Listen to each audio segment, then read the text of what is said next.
समंदर में टाइटैनिक को देखने गए अरबपतियों के साथ अंतिम सेकंड में क्या हुआ था, जिसे सुनकर कांप रही है पूरी दुनिया। कैसे टुकड़े टुकड़े हो गए पांचों अरबपति। एक गलती से चली गई 5 लोगों की जिंदगी। अगर फादर्स डे न होता तो बच जाती 19 साल के सुलेमान की जान। बाप ही बना बेटे की मौत की वजह। एक जुनून ने उजाड़ दिया पूरा परिवार। 110 साल बाद भी समंदर से क्यों नहीं निकाला गया टाइटैनिक। पनडुब्बी में कैसे हुआ था विस्फोट। समंदर में गई रोबोटिक मशीन के खुलासे से हिल गई पूरी दुनिया। दुनिया के 5 बड़े अरबपति जब पनडुब्बी में सवार होकर टाइटैनिक का मलबा देखने के लिए हजारों फीट नीचे समंदर के अंदर गए थे तो किसी को अंदाजा भी नहीं था कि उनकी इस यात्रा का अंत कितना दर्दनाक होगा। 110 साल पहले अटलांटिक महासागर की जिस गहराई में टाइटैनिक जहाज डूबा था, आज उसी समंदर में 5 अरबपतियों के टुकड़े तैर रहे हैं। पनडुब्बी में आखिरी सेकंड में क्या हुआ था। समंदर से मंजर देखकर लोटी रोबोटिक मशीन ने कौन सा खुलासा किया जिसे सुनकर पूरी दुनिया कांप गई है। उस पर आएंगे, लेकिन उससे पहले देखिए बाप की जिद ने एक बेटे की जिंदगी कैसे खत्म कर दी।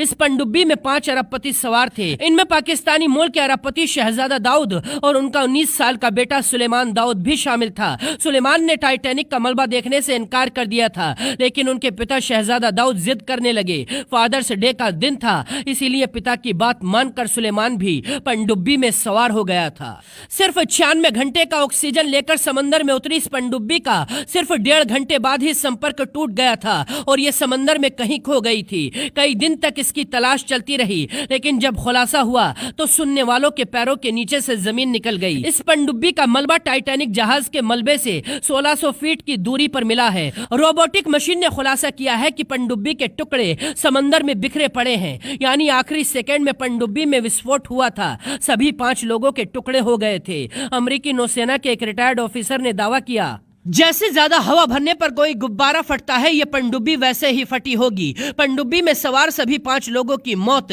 सिर्फ कुछ मिली सेकेंड्स के अंदर हो गई होगी। सभी लोगों ने दर्दनाक अनुभव का सामना किया होगा। पनडुब्बी के मलबे को कनाडा की एक रोबोटिक मशीन ने ढूंढा है। अब सवाल यह है क्या 5 लोगों के शव बाहर निकल पाएंगे या नहीं। यूएस कोस्ट गार्ड ने साफ कहा है सभी 5 लोगों की जान विस्फोट में गई है, इसीलिए हम कभी उनके शवों को नहीं तलाश पाएंगे। टाइटैनिक के मलबे से थोड़ी दूरी पर जहां पनडुब्बी में विस्फोट हुआ वो जगह बेहद खतरनाक मानी जाती है। समंदर के उस जोन को मिडनाइट जोन कहा जाता है, क्योंकि वहां पर गुप्त अंधेरा है और वहां कपा देने वाली ठंड होती है। टाइटैनिक का मलबा अटलांटिक महासागर में 12,500 फीट के गहराई में पड़ा है। पानी के तेज बहाव के कारण यहाँ खतरनाक करंट भी बनता है। सवाल यह है, जिस टाइटैनिक के मलबे को देखने के लिए लोग अपनी जान खतरे में डालकर समंदर के अंदर जाते हैं और 2 करोड़ से ज्यादा की फीस चुकाते हैं, उसे 110 साल बाद भी बाहर क्यों नहीं निकाला गया। क्यों आज तक टाइटैनिक को समंदर में छोड़ा गया है।